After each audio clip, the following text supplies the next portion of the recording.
Selamat berjumpa kembali dengan saya Tanto Herianto, mahasiswa Universitas Pancabakti, nomor induk mahasiswa 2010417284, kelas F Manajemen. Saat ini akan mencoba menjawab persoalan pada ujian tengah semester Manajemen Operasi 2 dengan dosen Bapak Adi Mursalin, SE, MM, CPH, CM. Baik, kita mulai. Yang pertama adalah persoalan dalam studi kasus.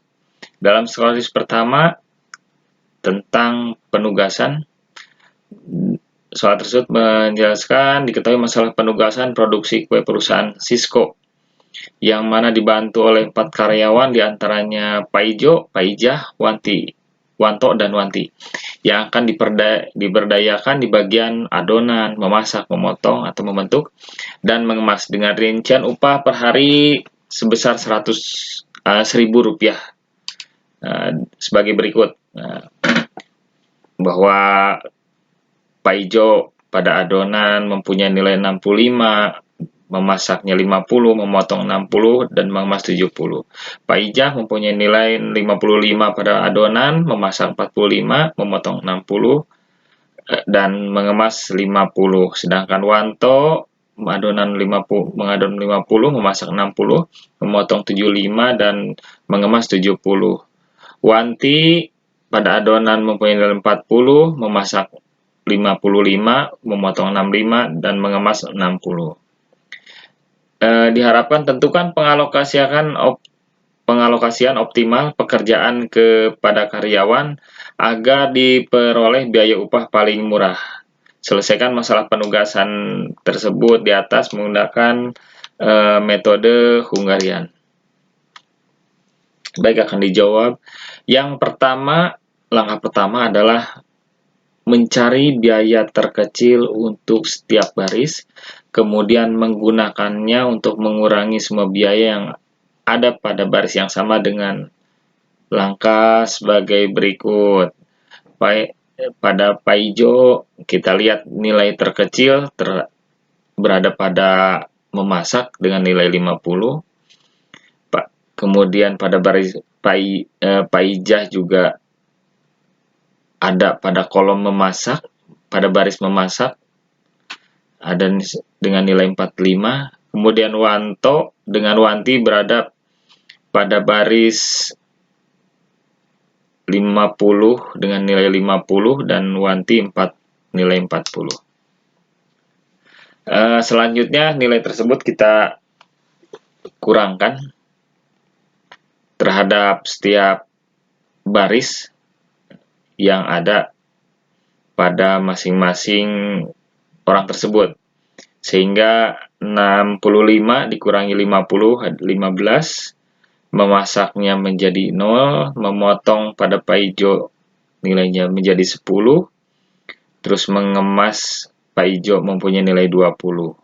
Pak Ijah pada adonan mempunyai nilai akhirnya menjadi nilai 10, 55 kurangi 45 ya. Kemudian 45 kurangi 45 menjadi 0, pada kolom memotong Pak Ijah 60 dikurangi 15 ya, menjadi 60 kurangi 45 menjadi 15. Kemudian pada kolom mengemas nilai 55 dikurangi 45 menjadi nilai 10.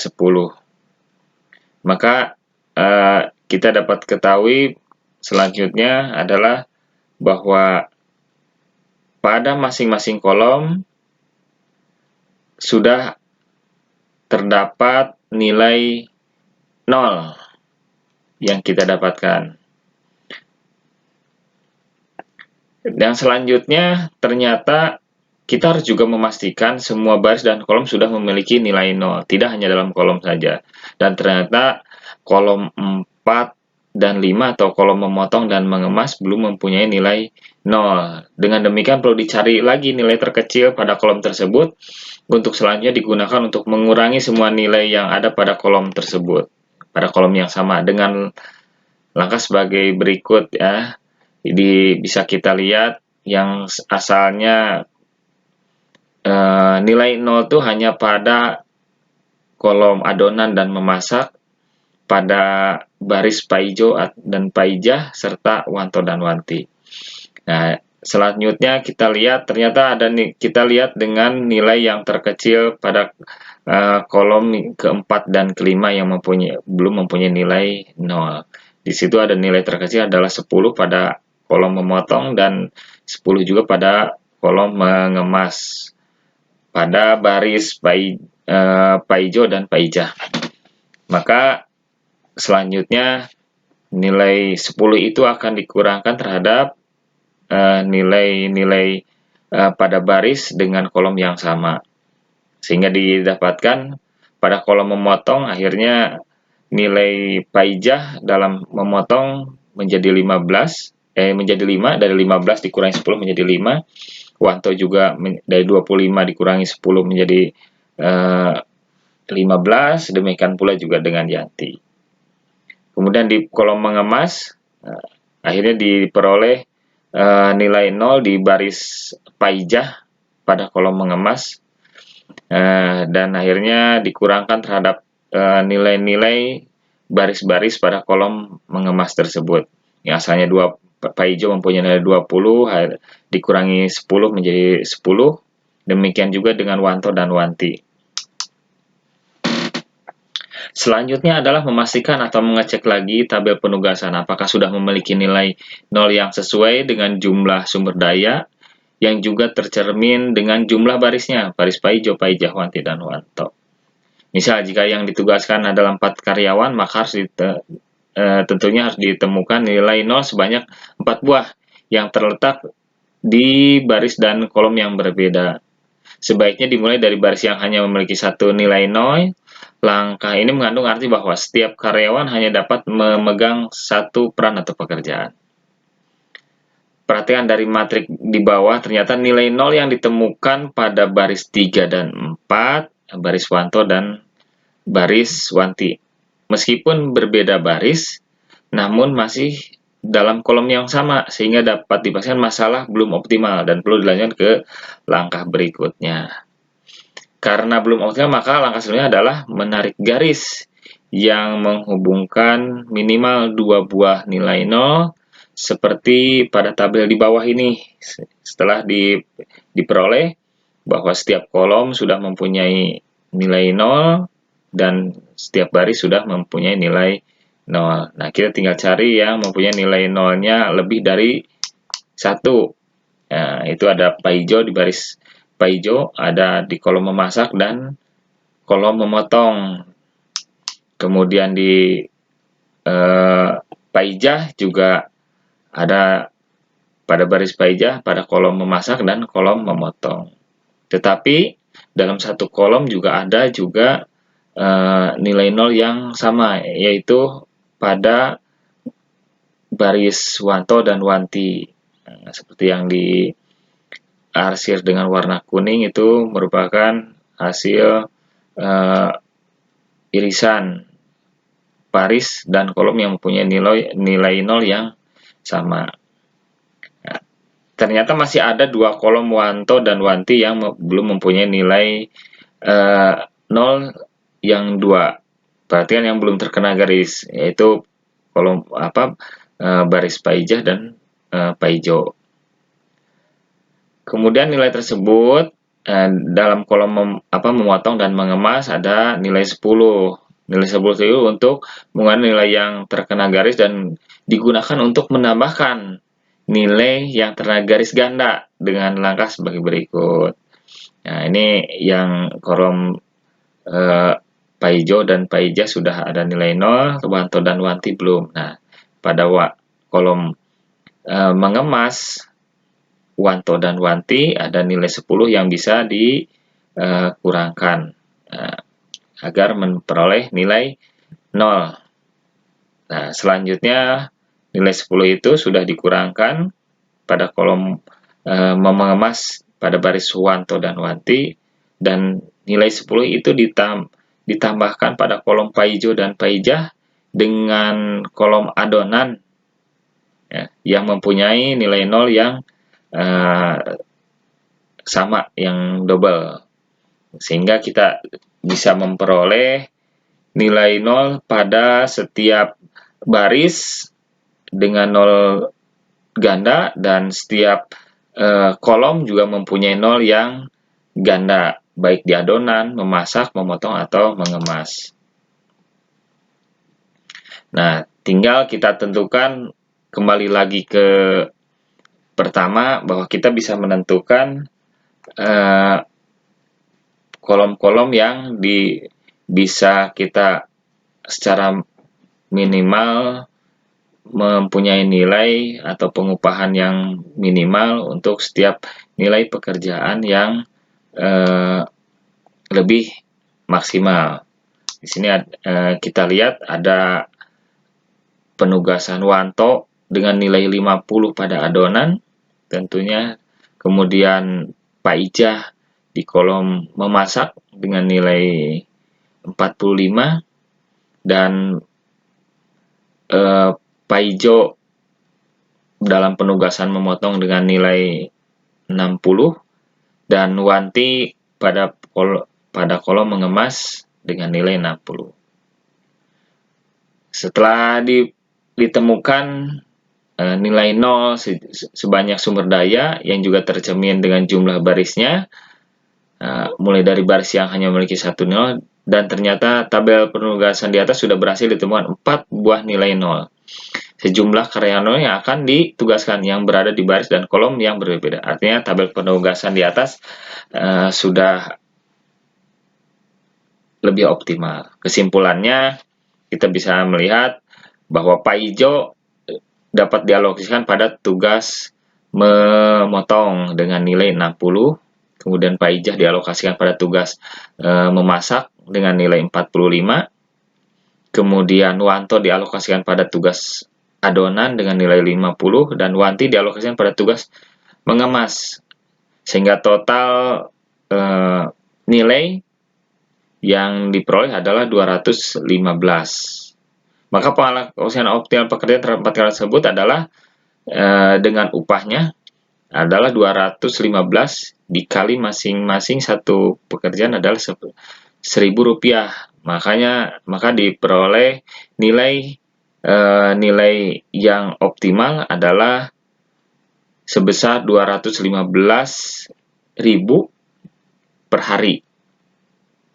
Demikian untuk jawaban kasus pada kasus 1. Selanjutnya kita pada soal penugasan kasus nomor 2 sebagai berikut ya. Seorang manajer pemasaran ingin menempatkan 4 orang salesman-nya di 4 daerah pemasaran produknya. Penempatan salesman tersebut didasarkan pada perolehan nilai keuntungan diperkirakan diperoleh oleh setiap salesman di setiap daerah pemasaran berdasarkan prestasi kerja mereka saat ini dan pengenalan terhadap masing-masing daerah pemasaran tersebut. Bila data diperoleh keuntungan dari setiap salesman di setiap daerah pemasaran seperti yang tersaji pada tabel 1 di bawah, tentukan penugasan salesman yang harus dibuat oleh sang manajer agar keuntungan yang diperoleh lebih maksimal. Ini ada salesman 1, 2, dan 3 dengan lokasi 1, 2, 3, dan 4 dengan nilai yang berbeda-beda setiap salesman di setiap lokasi. Baik, kita jawab. Yang pertama adalah mencari produktivitas atau perolehan keuntungan terbesar setiap baris. Kemudian nilai tersebut dikurangi dengan semua nilai produktivitas yang ada pada baris yang sama dengan langkah seperti kita lihat pada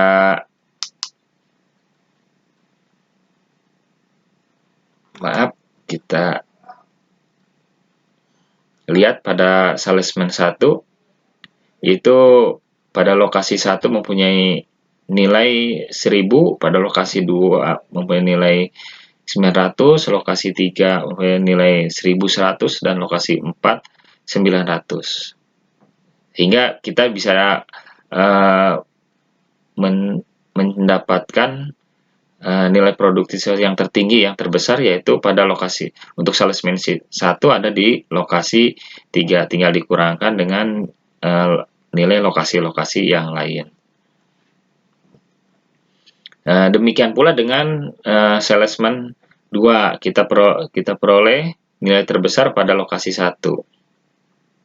Salesman 3 kita lihat mempunyai nilai yang sama pada nilai yang terbesar pada lokasi yang sama di lokasi 1 dan lokasi 4. Demikian pula dengan salesman 4 mempunyai nilai terbesar, nilai produktivitasnya di lokasi 1.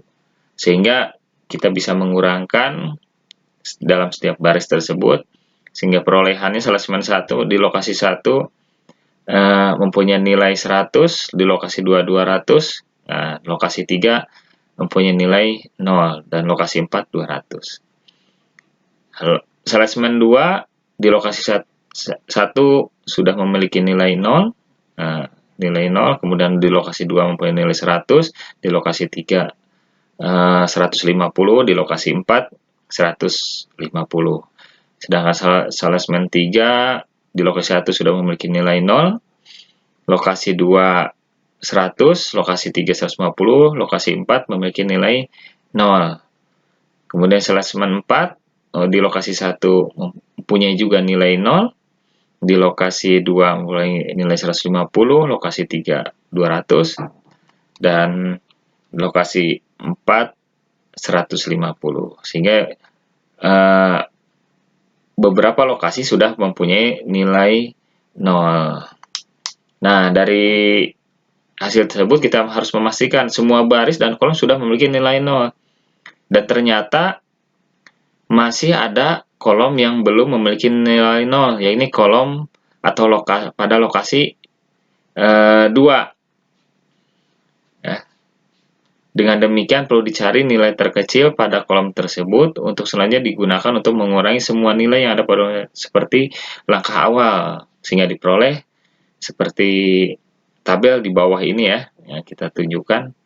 Salesman 1 masih pada lokasi 1 ya. Ternyata seperti kita lihat sebelumnya, kita ulangi lagi.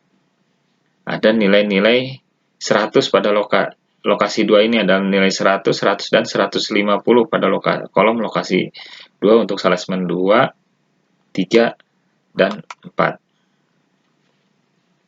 Maka yang nilai 100 itu kita kurangkan, sehingga diperoleh setiap kolom sekarang sudah mempunyai nilai 0 untuk setiap salesman, dan juga untuk setiap kolom lokasi 1, 2, 3, dan 4. Selanjutnya kita lihat kembali nilai-nilai tersebut dari setiap lokasi dan masing-masing salesman.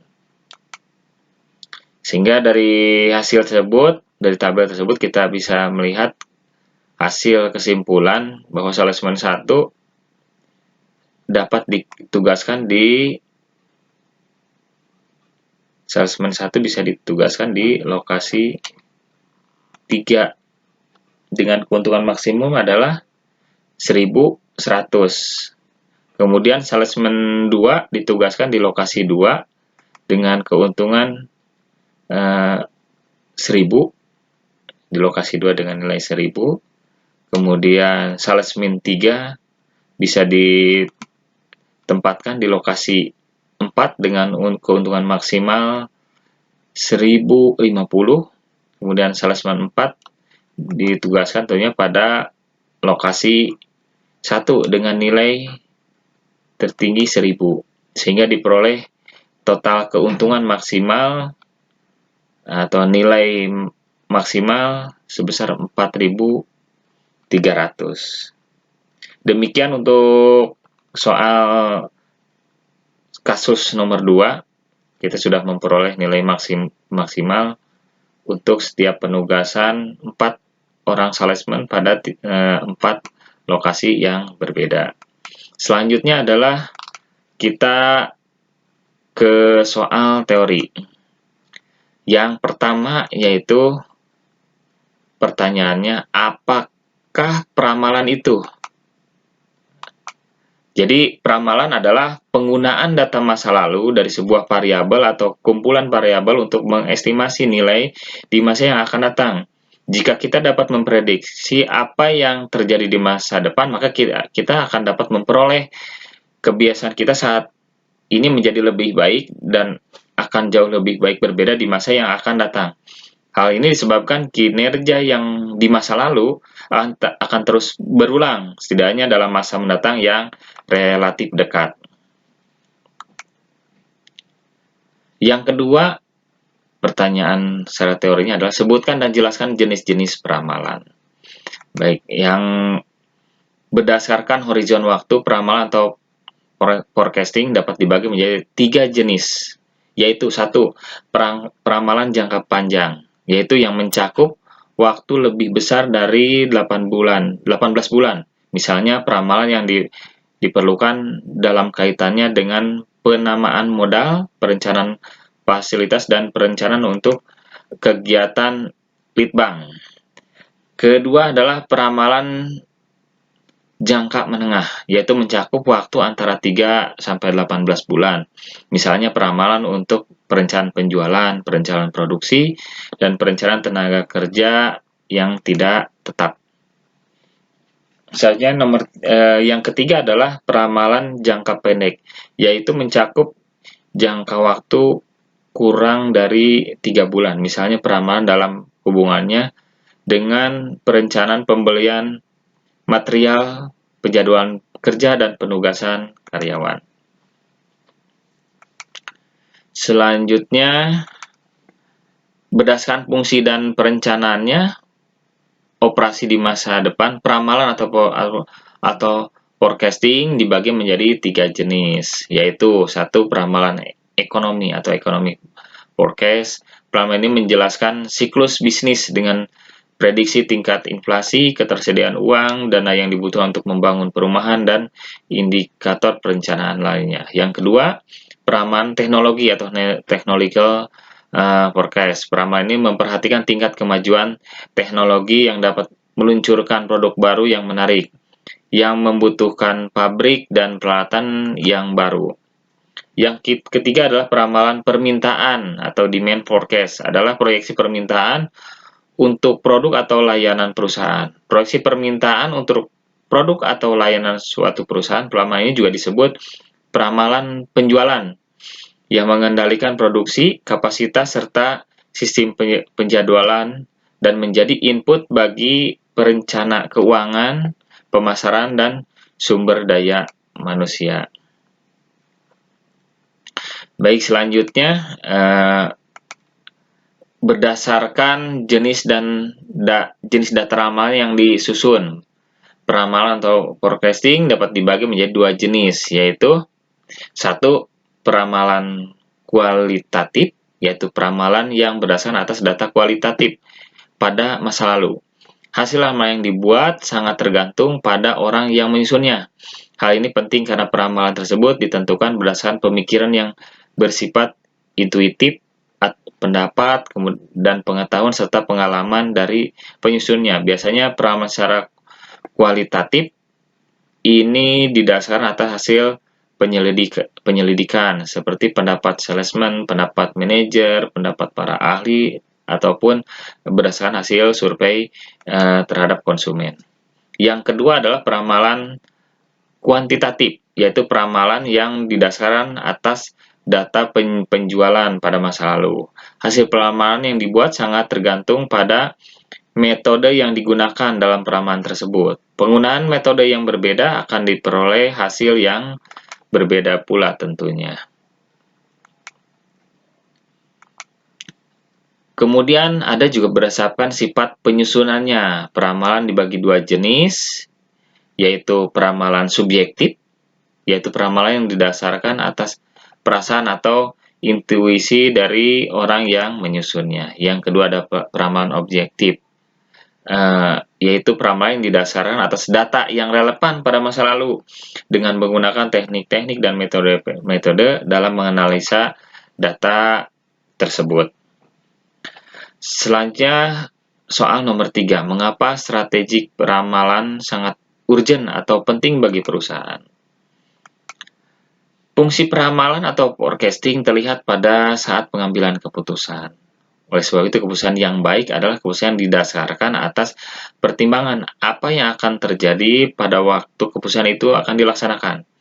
Apabila kurang tepat ramalan yang kita susun, maka masalah peramalan juga merupakan masalah yang selalu menjadi permasalahan yang selalu akan dihadapi.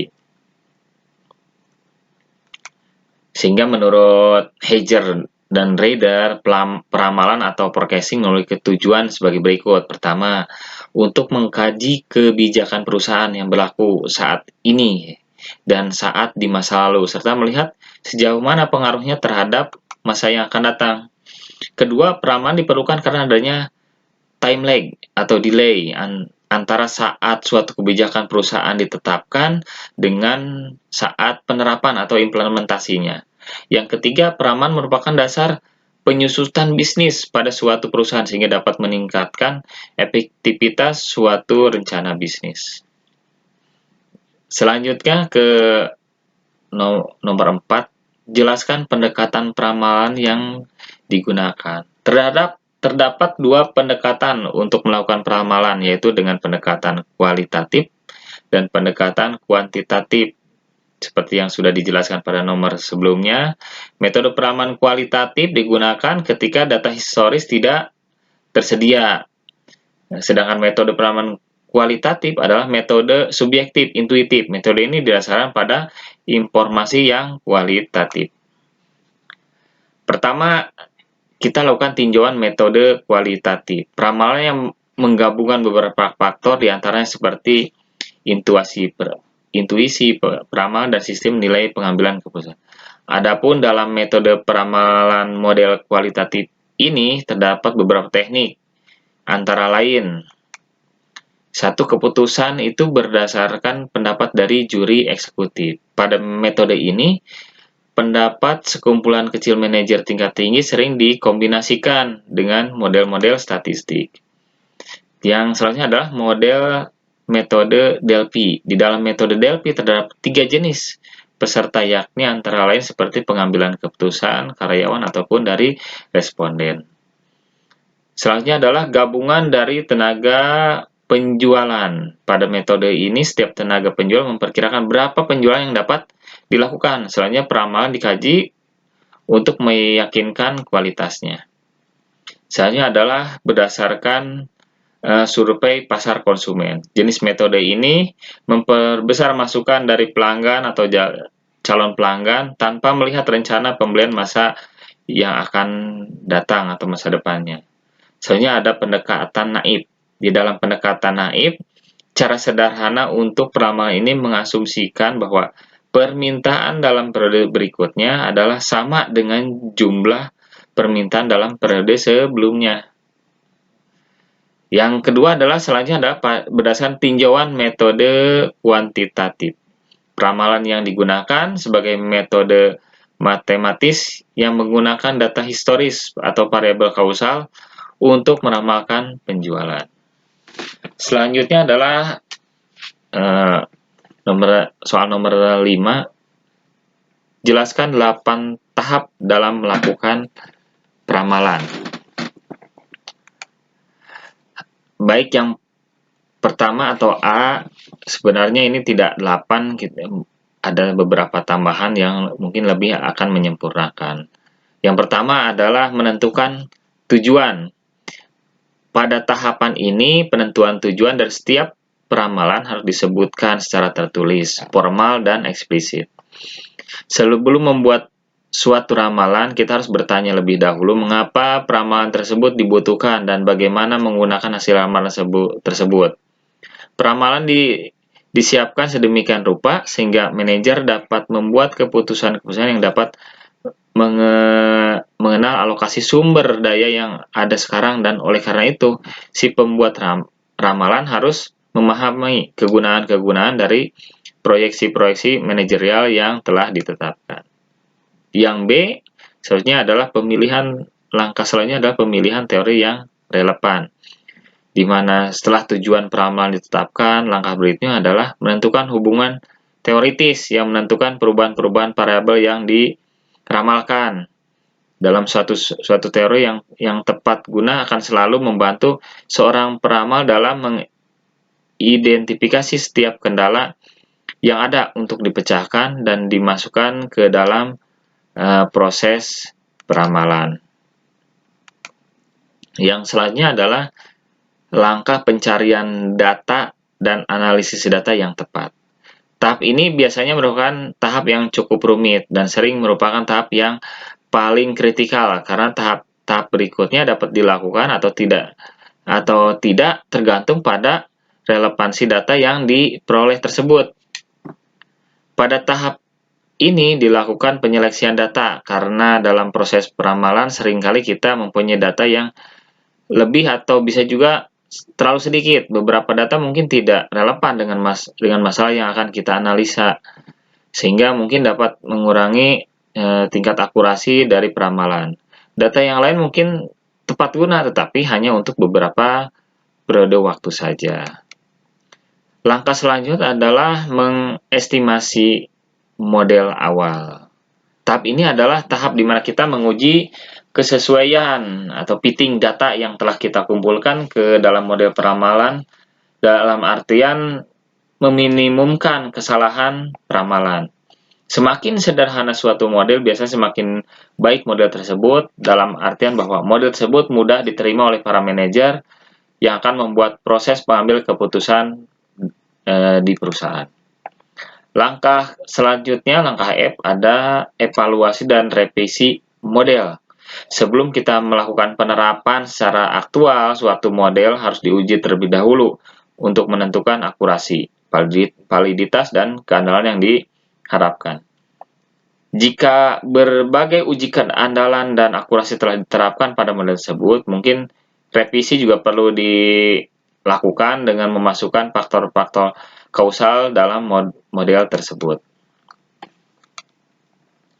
Langkah selanjutnya adalah penyajian ramalan sementara kepada manajemen.